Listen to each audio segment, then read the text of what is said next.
the Philippines. And now vote Duterte.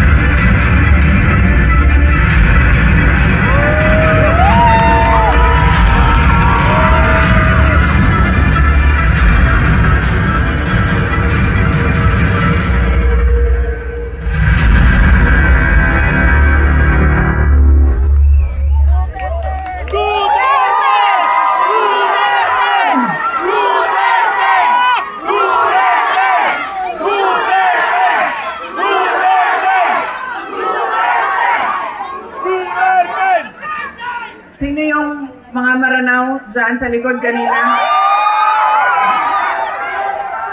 Kayo na bahala kay Tore.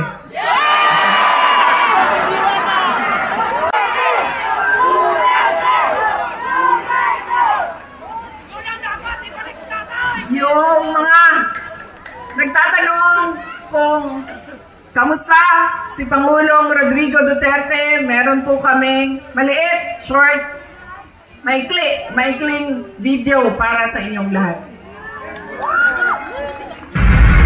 Self-rated poverty in the Philippines is at its highest in 21 years. Teacher says she often complains about poverty. Pagpaparili ng isang babae dahil umano sa konsehan sa droga. Pinagtataga hanggang sa mamatay ang natutulog na maglola. Ang bugbugin ng dalawang just remember no, at bakit yung mga tao gumagamit ng drugs?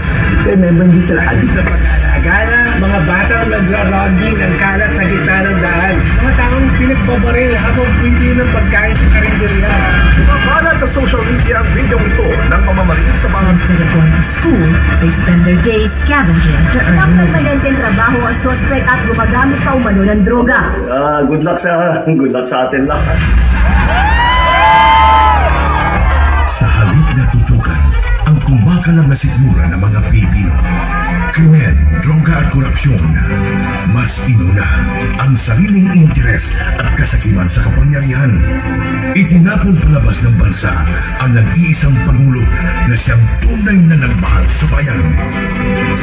Mula nung si Tatay Digong naging Pangulo, tumahimik yung mga Pilipino. Nagkaroon ako ng piso. Yung anak ko, kumbaga hindi sa delikado sa daan. Sobrang happy ako. Dahil nung umupo si PRRD, kahit sabihin natin maraming tumutugis, maraming tumutuligsa sa kanyang war on drugs. Pero majority po sa atin ng mga Pilipino, pwera na lang doon sa mga drug lords, mga drug user, mga yun ang ayaw din. Pero kami, lalo kami mga OFW, nakaramdaman namin ang safety sa naming pamilya. It's a time to be powerful and a time to be just a nobody. I used to describe the brightest star there was mine, shining bright. And in a few days, I will be just a Rodrigo Duterte from Danau, Cebu. Daghang salamat.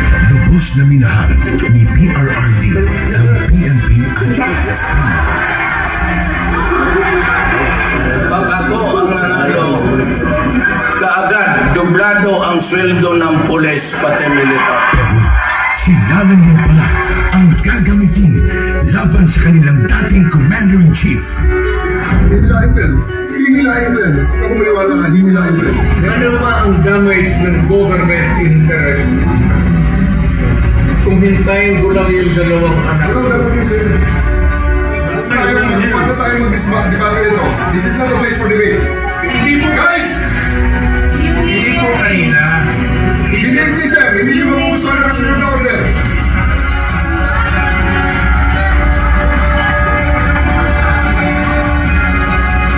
Napilitan sa serbisyo ang iba dahil sa order na isang bagal na namumuno sa kanila.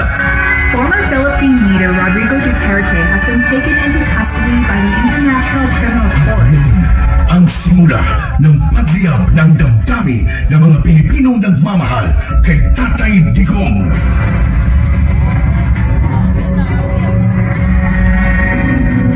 Lumiyab ang sambayanang Pilipino. Bring PRRD home.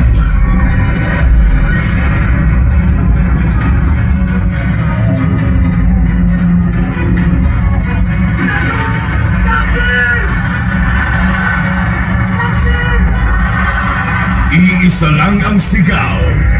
Duterte saan man sa mundo.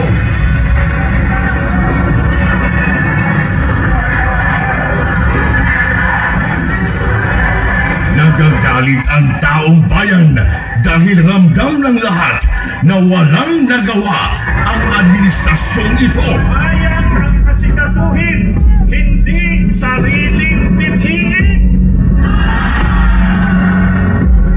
Nais nating katawanin ang nagkakaisang damdamin ng milyon-milyong Pilipino at isatinig ang kanilang pinag-isang bithiin para sa isang mapayapa at nagkakaisang Pilipinas.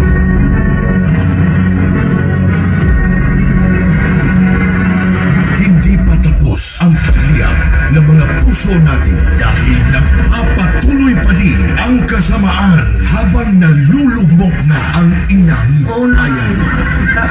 Ikaw at ni Marcos ang atong gold reserves. Sa pagpapatuloy ng oral arguments sa 89.9 billion peso transfer ng pondo ng Philippine Health Insurance Corporation sa National Treasury, muling binusisi ng mga maestrado ang paggamit ng ahensya sa perang mula sa mga kontribusyon ng mga miyembro nito. Aminado ang DOLE at DSWD na walang listahan para sa mga beneficiaryo ng ayuda sa Kapos ang Kita Program o AKAP. Sa tuloy na ilan nagagamit na sa politika ang AKAP. Hindi lang pala 7-7, meron pang 30-30-30. Yung 30-30 naman, kung ikaw ang host ng sorting, you get 30 million, 90 million lahat yun. 30 million AX or AKAP, 30 million na MAIC, and 30 million na UPAD. Sa kanyang 15 taong karanasan bilang kongresista, ngayon ang daw nakakita si Davao City Representative Isidro Ungab ng ganitong sistema sa Bicameral Conference Committee. Ang tinutukoy niya ay ang mga blankong line items sa Bicam Report ng 2025 National Budget na anyay labag sa batas. Partikular dito ay ang missing budget amount sa Department of Agriculture at ang program funds na anyay bilyones ang halaga. Good luck sa atin lahat. Na-promote pa nga ang mga instrumento ng pangingidap kay PRRD. Police Brigadier General G. Fajardo and family, the chief of the PNP and his family to join the president for a photo opportunity. Walang titigil para sa bayan.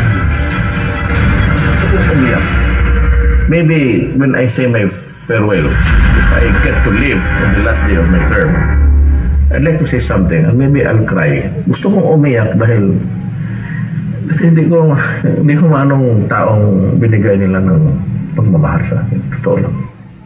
You can say